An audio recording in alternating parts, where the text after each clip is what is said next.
I thought when I was a kid, I wanted everything that I didn't get when I grew up, which was, a wife and 2 kids and a couple of dogs and a white picket fence. Those even exist anymore.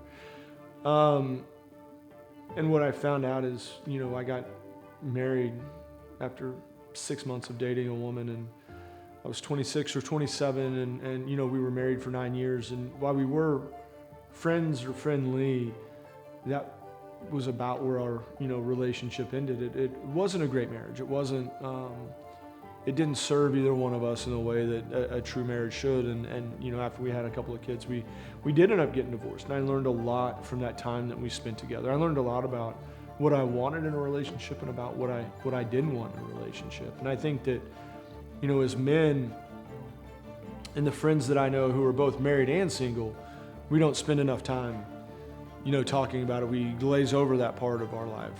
And I think that we've been built and conditioned to be like these pillars in our homes that we're supposed to make the money, we're supposed to pay the bills, we're supposed to do all these things. And, you hear wives complain about, God, I just want them to clean the dishes, take out the trash, and hang out with the kids a little bit. And so I think there's this disconnect in what, men feel like they're supposed to do and what women really want us to do. And I've only recently had this education, from a standpoint, a good friend of mine coaches a class on dating and whatnot. And so we've spent a lot of time talking over the last few years about these topics, and it's fascinating. And I think that, there's a great book out there I've read several times called The Way of the Superior Man by David Dida. And he basically goes in and redefines what it is to be masculine, and masculine within relationship. And I believe that for us, if we're going to talk back to some of the things we talked about earlier, is we have to heal a lot of the things that we've been through in the past, whether that's through, having a mother that didn't, that wasn't around, or a dad that wasn't around. We have to heal these things from that standpoint of our childhood so that we can have these proper relationships as we get older. And I think, what we want to call the divine masculine is being a man and being a man within your home, but also allowing yourself to be held and allowing yourself to have a soft place to fall in, and having a woman who is strong enough to allow that to happen and to be that person for us. And to having, I used to think that the biggest thing was to marry my best friend. That was the thing I always wanted. And that's all good and that's all great, but I think there's several other components to it.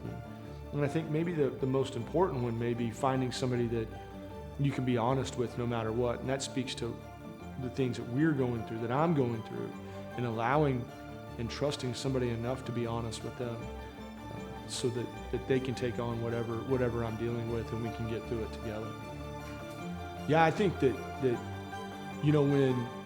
when we're honest with somebody else, when we allow ourselves to be vulnerable with somebody else that's living in our home,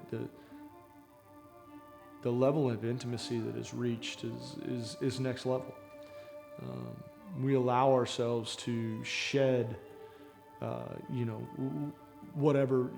I don't remember who the philosopher is that talks about the 3 masks that we wear, but if we're able to take these masks off and just be who we are in the presence of another human of the opposite sex, it creates a space that is just full of love and of grace, and we allow ourselves to be worthy enough of that love, to allow that love into our lives, and to allow somebody to love us as a man and as who we are, not as who we think we should be. And I think that that's a beautiful thing.